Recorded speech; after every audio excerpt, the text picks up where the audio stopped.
Hi guys! Ito na naman, may konting kaalaman na naman tayo guys. Ito yung pomegranate fruit. Yan, pag-aari yan ni Manay Juliet. Ayan, kaway-kaway Manay Juliet. Thank you sa pagbigay sa akin ng pomegranate or tawag naman pala natin nito ay granada. So itong prutas na to guys ay maganda rin sa katawan at sa kalusugan natin.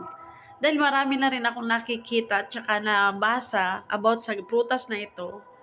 Maganda na naman to guys sa ating kalusugan, lalo na antioxidants rin to at rich in vitamin C na naman. So, pampaganda ng skin, nakaka-lower ng blood pressure natin. And then guys, yung mga blood clot, nakokontrol niya at napapagaling niya. So, ito ang kagandahan pa nito guys.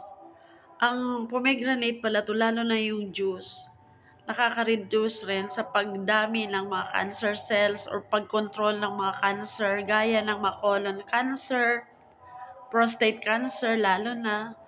At saka maganda rin pala to sa may mga arthritis. O at gaya ko, tumatanda-tanda na rin, dapat simulan ko ng kumain nito guys. Alam nyo naman, malapit-lapit na sa katotohanan. So dapat kumain na rin ako nito guys kasi maganda rin pala at mabisa ito sa mga arthritis or arthritis guys. Yun lang.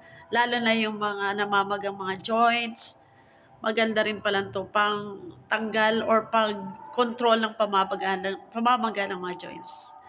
Yun lang guys. Yan lang na ano ko dito sa prutas na ito. Kaya dahil curious ako, nag-drop by na rin ako dito. So, want to sawa ako, sabi ni Manay Juliet, kuha ka lang.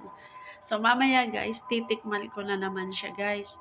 Yellow siya, pero mostly nakikita ko ay mga kulay red na. Pero pwede na raw siyang kainin guys, itong yellowish, kasi hinog na rin siya. So, ayan guys. Masaya ako kasi nakakita rin ako nitong pomegranate dito mismo, fresh na fresh. Iba rin yung nakikita ko sa mga supermarket, yun. Ito, at least sa puno talaga.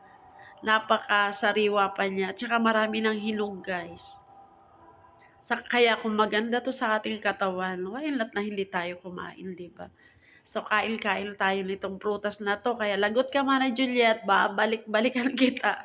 Kasi, yung buto raw nun, i-ano ko raw yun, madali lamang tumubo. So, magta-try ako guys na mapatubo ko yung mga buto niya. Kasi kung nakakaganda sa katawan at nakaka-control sa mga blood pressure, and then sa mga arthritis, tsaka nakakaganda rin ang buhok, ng skin, tsaka yung mga nails, pati ngipin natin. So, kumain tayo nito guys. I highly recommended itong prutas na to. O, di ba? So, yun lang guys. Thank you for watching. Bye!